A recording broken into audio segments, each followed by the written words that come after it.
Hola, bienvenidos una vez más a estas clases de mecánica de suelos. En esta ocasión pues veremos sobre el fenómeno capilar en los suelos, ¿no? Cuando hablamos de capilaridad vamos siempre a enfocarnos en lo que es agua, el agua dentro de lo que es el suelo.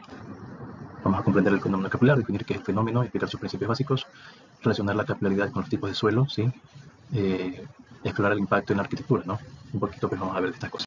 Ya cuando hablamos del agua en el suelo, podemos identificar, digamos, como el conjunto suelo o a nivel de escala de partículas de suelo. En el conjunto suelo vemos, si vemos la imagen central, vemos la superficie y al fondo una roca madre.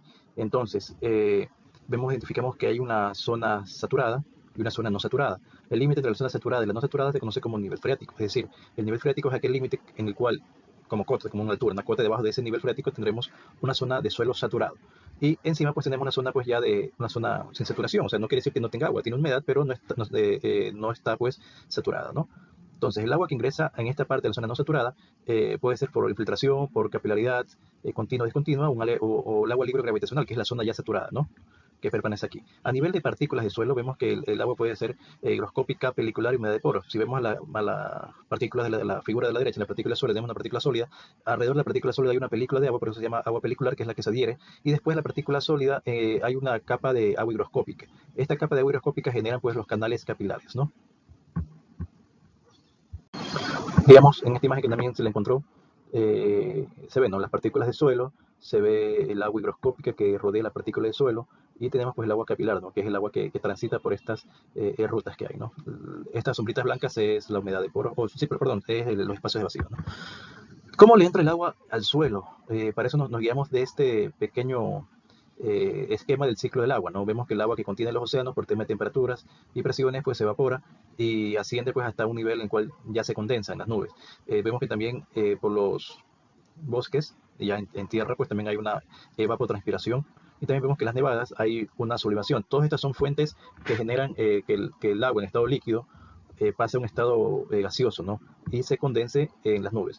Por el tema de los vientos, pues las nubes avanzan hasta que ya no pueden avanzar más y simplemente empiezan a precipitarse, ya sea a nivel de nieve sólido o ya sea a nivel líquido, como lluvia. Entonces, cuando cae pues el agua, ¿no?, cuando precipita, la lluvia cae en la parte terrestre, en la tierra, perdón, hay una parte que cae sobre el suelo y escurre, ¿no? Eso se llama el agua de escorrentía.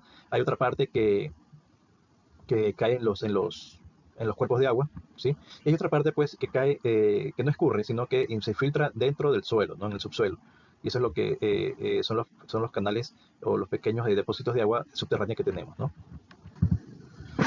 Cuando hablamos de agua gravitacional, pues generamos esta pequeña lámina, ¿no? Vemos que hay en la superficie hay una capa de agua, hay un acuífero, ¿no? Acuífero es aquel depósito de agua subterránea que está sin confinar. ¿Por qué sin confinar? Porque está sujeto a la presión atmosférica, ¿no?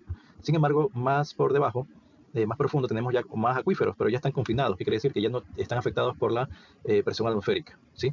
Y estos acuíferos que son más profundos, mientras más profundos, demoran siglos o miles de años en generarse, ¿no? En cambio, los acuíferos sin confinar, pues se demoran días, años, son estacionales, ¿no? Una estación fuerte de lluvia, pues los llena, ¿no? Entonces, cuando empezamos a sacar agua, pues, de los diferentes acuíferos, pues, estamos consumiendo agua, pues, que se ha almacenado, pues, en días, años, siglos o milenios. Con el tema del agua en el subsuelo, pues, hay estas gráficas que les he puesto simplemente para identificar que también hay una contaminación, ¿no? Si bien es cierto, tenemos agua en el subsuelo, también nosotros sacamos agua, ¿no?, mediante los famosos pozos. Pero ¿qué sucede si nosotros tenemos vertederos con la parte de arriba o tenemos filtraciones de aguas servidas, contaminando nuestros acuíferos, y nosotros al sacar esta agua pues también nos estamos contaminando? Es un tema de salud, de sanidad. Aquí vemos otro perfil interesante. Vemos cómo se generan desde depósitos de desechos sólidos a cielo abierto, infiltra pues en lo que son las corrientes de agua. Vemos un río por aquí. Vemos también una empresa que tira ya sea sus desperdicios o sus aguas residuales pues al subsuelo, ¿no? El mismo hecho de la parte agrícola, cuando utilizan pesticidas bien fuertes, con las lluvias, pues hay una parte que ingresa en el suelo, ¿no? Y pueden contaminar el agua pues, que tenemos adentro. Si ya vemos un poco a nivel un perfil del suelo, ¿no? Identificamos que hay unas partículas sólidas, hay unas partículas de vacíos y también tenemos ya una zona saturada, ¿no? Recuerden, en el suelo hay dos zonas, zona sin saturación y zona saturada. El límite entre la zona de saturación y la zona no saturada se conoce como nivel freático, ¿sí? En la zona saturada es donde podemos encontrar pues, los acuíferos, la zona de agua libre o agua gravitacional. En la zona no saturada la podemos dividir como una zona de saturación capilar, que es, como lo vamos a ver más adelante, que es justamente la ascensión de partículas de agua en el suelo a través de los espacios vacíos que genera en el suelo, ¿no? Y esa humedad que asciende por capilaridad puede saturar el suelo, sí lo puede saturar, porque es humedad igual que ingresa. Y tenemos una zona de aireación que le llaman, ¿no? Que es una zona no saturada y que también está eh, depende pues también de las precipitaciones que ingresen, ¿no? Y a nivel de partículas tenemos, tenemos pues la partícula del suelo, después la partícula del suelo tenemos la agua pelicular, después la agua pelicular tenemos la agua hidroscópica, y justamente ya en la unión de lo que forman los canales de agua hidroscópica es donde ya empiezan a, a formarse lo que es la capilaridad. Entonces, cuando hablamos de capilaridad, justamente es la capacidad de un líquido de fluir en espacios estrechos sin la asistencia y a menudo en oposición a la gravedad externa. Es decir, aquí es donde un líquido asciende, ¿no? Rompe la gravedad y asciende, ¿sí? Entonces, vemos aquí un pequeño canal de capilaridad, vemos justamente que las partículas de agua se adhieren a las partículas sólidas de una manera por fuerzas tensionales. ¿Qué sucede? Que empiezan las partículas de abajo, empiezan a empujar a las partículas de arriba y a formar pues un tema de ascensión capilar. ¿Sí? Tampoco es que van a subir 2, 3, 4, 5 metros, o sea, suben centímetros, suben milímetros, pero ya es un movimiento ascensional, ¿no? ¿Cuáles son los principios físicos de la capilaridad? Son dos. Veamos el primero, que es la tensión superficial, que es una propiedad del líquido que le permite resistir una fuerza externa debido a la cohesiva atracción entre sus moléculas. Entonces aquí vemos una especie de, de insecto, ¿no? Y que parece que se posa sobre el agua, ¿no? Pero ¿qué sucede ahí? Que justamente se forma una película de agua que está sostenida por sus partículas de agua, ¿no? Que la sostienen. Y cuando digamos, esta parte del insecto toca el suelo, perdón, toca el agua, se genera pues una flexibilidad en esta pequeña capa de líquida, ¿no? Esta es la tensión superficial.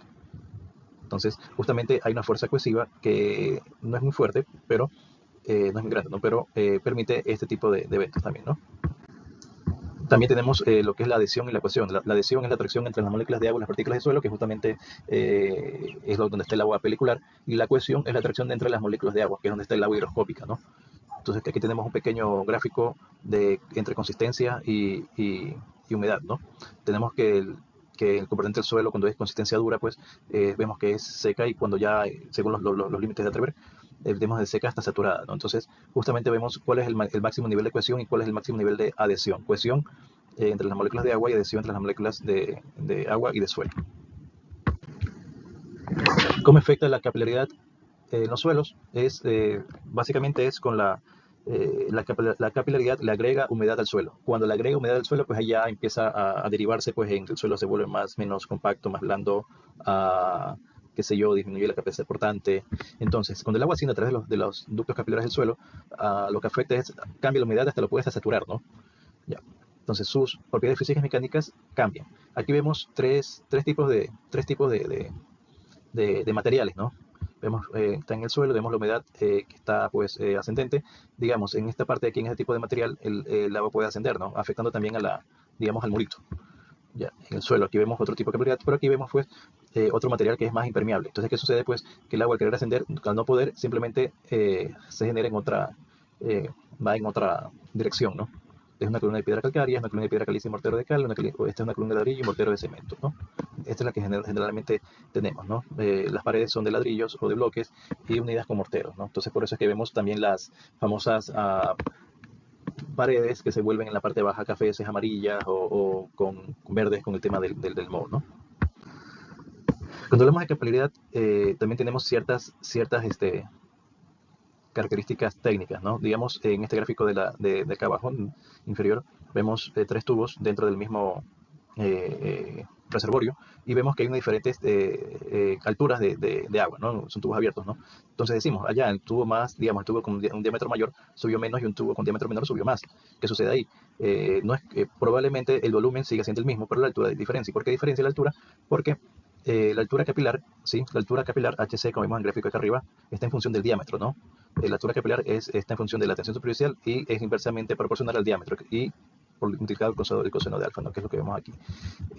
Mientras mayor el diámetro, menor la altura capilar. Por eso, cuando en el suelo, mientras menos espacio y vacíos tenga, o sea, los suelos cohesivos, se podría decir, que son los arcillas y limos, más se va a ver el tema de la capilaridad porque el agua va a ascender, ¿no? Sí. En tipo arenas o gravas, que son diámetros mayores, de espacios vacíos mayores, la capilaridad no va a tener mucha visibilidad. Entonces, por eso vemos que en suelos arenosos, limosos y arcillosos, recordemos, suelos arenosos, suelos no cohesivos, suelos de espacios vacíos generalmente elevados, suelos limosos, arcillosos, suelos cohesivos, suelos de espacios vacíos pequeños, ¿no? Prácticamente impermeables, suelos arenosos permeables. Propiedades físicas: granos grandes, baja cohesión, más finos, partículas muy finas, con proteína capilar, menor altura del centro capilar, ascenso capilar moderado, más alto, ya, debido a que ya vimos que la altura capilar está en función de los diámetros. ¿Qué funciona? Que implica un menor riesgo de ascenso de humedad, un buen drenaje, obviamente, en los suelos limosos y arcillosos, en un riesgo elevado de humedad, problemas de expansión, ¿no? Ese es el tema de la capilaridad. Efectos de la capilaridad en los cimientos. Puede afectar los cimientos, aunque no lo crean, puede afectar los cimientos. Ascenso de la humedad, explica de cómo la humedad puede ascender a través de los materiales de construcción debido a la capilaridad, y daños estructurales. Es algo interesante esto del daño estructural, porque si yo coloco un cimiento, ¿no? Directamente en el suelo y no protejo la base donde está colocado el cimiento, puede suceder de que esta humedad de capilaridad empieza a afectar los cimientos. No es que lo va a afectar de hoy a mañana, o sea, lo va a afectar con el tiempo. Recuerda, el suelo no tiene ningún problema con el tiempo. Se puede tomar cientos de años, decenas de años, pero algo va a ser. ¿Impacto en la estabilidad de la estructura? Pues sí, hay problemas de integridad estructural, pero hay riesgos a largo plazo, como les digo, ¿no? Efectos acumulativos de la capilaridad, porque si ya, digamos que hay una estructura del hormigón armado, y poco a poco el agua penetra dentro del hormigón hasta llegar a la armadura. Cuando llega la humedad hasta la armadura, empieza a generarse problemas ya de corrosión.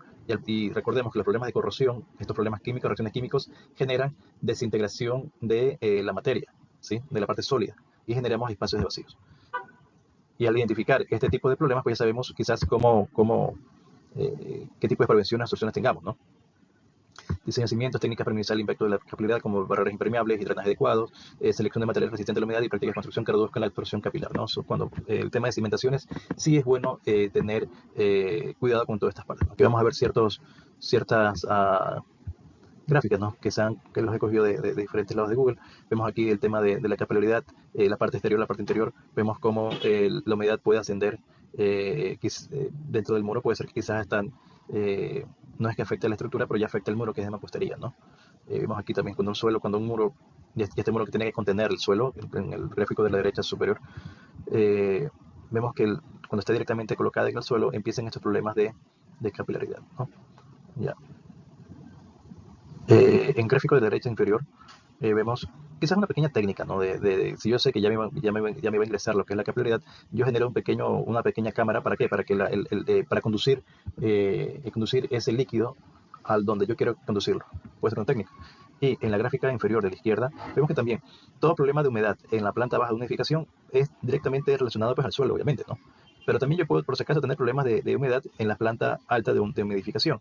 Y no tanto por el suelo, sino por el agua que ingresa, ¿no? Por las lluvias, en las mismas duchas, cuando no sé si ustedes han hecho, cuando generan agua caliente o se bañan y van después al espejo, ven el espejo empañado, ¿no? Pues eso es humedad, es agüita, ¿no? Que está en el espejo. Así como se pega en el espejo, se pega en las paredes, ¿no? Cuando se pega en las paredes, está generando también humedad y está afectando la edificación. Digamos un ejemplo, ¿no?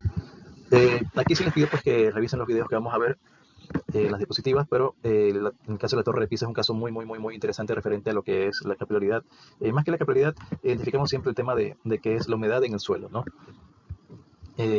¿Cómo afecta? ¿No? Absorción capilar, capilaridad en el suelo río, debilita los cimientos, contribuyendo a su inclinación y problemas estructurales. Una vez más, es la humedad en el suelo que genera debilitamiento de la capacidad portante del mismo, ¿no? Que se hicieron trabajos de estabilización, incluyendo la extracción del suelo, la reducción de la humedad para disminuir la capilaridad, ¿no? Bueno, esta es una imagen de la Torre Pisa, ¿no? Si se dan cuenta, aquí hay bastantes cosas. Identifiquen cuántos niveles hay, identifiquen esta obra monumental que se hizo, identifiquen este otro domito que está acá atrás, y ven las edificaciones. No sé, miren la altura de las personas, que son de, ponle, 1,80 m, 1,70 m. Es grande, ¿no? Entonces, un poco de historia, ¿no? Se inició la construcción de la Torre Pisa en 1173, terminó en 1370, casi 200 años de construcción, ¿no? Y tuvo, pues, algunas etapas, ¿no? Primero se hicieron 3 pisos, 3 metros, después se hicieron otros pisos y empezó a inclinarse de 135 metros y hasta llegar a la torre, que es de 142 metros, ¿no? Entonces fue hecha a nivel por partes, ¿no? Son 200 años de construcción. Y aquí eso es de un artículo que se obtuvo, pues, cómo está el tema del suelo. Este es el nivel, esta es la capa cero, la que ven la capa de nivel del mar. Este es hasta 5 metros, digamos, la fundación, ¿no? Pero debajo de la capa de suelo tenemos limos arcillosos, está bien, pero tenemos capas de arenas, tenemos capas de arcillas. Cuando vemos el tema de los asentamientos, que son deformaciones verticales, vamos a ver que no es que si se asienta algo en la parte superior que vemos, digamos, inclino, se asienta, es porque es netamente responsabilidad de la primera capa, ¿no? De suelo. No necesariamente. Es la suma de todas las deformaciones que se han dado en las diferentes capas de suelo. Aquí, pues, se ve pues que a menos 20 metros, ¿sí? A menos 20 metros y en la capa B que le llaman, empieza a deformarse, ¿no? La capa intermedia de arcilla. Después empieza a deformarse la capa de arcilla superior, ¿sí? Y poco a poco se van deformando las siguientes capas hasta que nosotros que estamos acá arriba visiblemente vemos una deformación, ¿no? Ya. En 1170, ¿qué información o cuál es la técnica que ellos tenían para identificar cuáles son las capas de suelos? Pocas.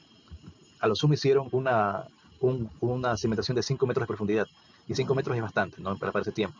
Y pensaba que con 5 metros iba a soportar este tema, porque ya vieron las fotos anteriores, al lado de la Torre de Pisa, pues hay otras como palacios bien monumentales, bien macizos, y justamente funcionó, para esta torre no funcionó, ¿no?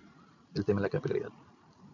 Vemos otro ejemplo, el proyecto de renovación de Alhambra, Granada, pueden ver el video acá, pero básicamente es un sitio histórico que hubo pues daños por humedad de los muros y cimientos debido a absorción capilar en un suelo mixto, uso de técnicas de restauración que minimizan la absorción del agua y promueven un mejor drenaje, ¿no? Son sitios históricos de más de 100, 200 años, ¿sí?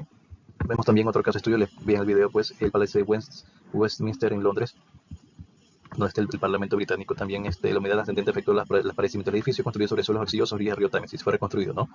Renovaciones incluyeron la instalación de barreras de humedad y sistemas de drenaje para controlar la capilaridad, ¿no? Y les digo esto porque esto es a nivel en todo el mundo, ¿no? En ese sentido.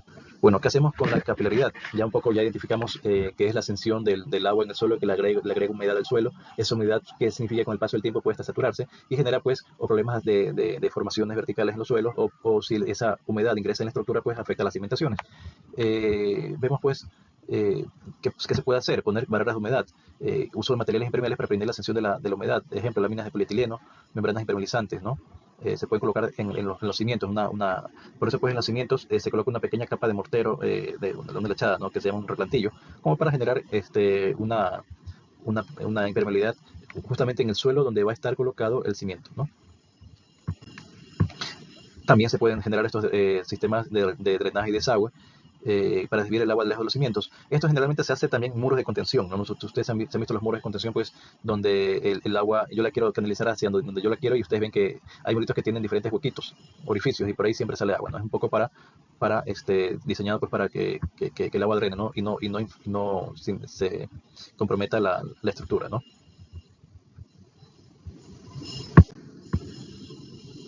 Bueno, también lo otro es también materiales de construcción resistentes a la humedad, materiales que resisten la absorción del agua, ladrillos y bloques tratados con concreto impermeable, morteros especiales, uso en áreas expuestas a la humedad del suelo, ¿no? También hay otra manera pues para evitar que el agua ingrese al suelo, ¿no? Eh, Hay técnicas también de construcción específicas, métodos que minimicen la absorción capilar, como ven aquí, ¿sí? ¿Qué es lo que hago? Pues trato de colocar, impermeabilizo esta parte y hago que el agua pues vaya por otro lado. Elevación de cimientos, juntas de construcción impermeables, consideración del cimiento durante la construcción, ¿no? Justamente lo que es, para evitar temas de cimientos, pues evitemos temas de problemas en la cimentación por capilaridad, debemos planificarlos, ¿no? En el diseño.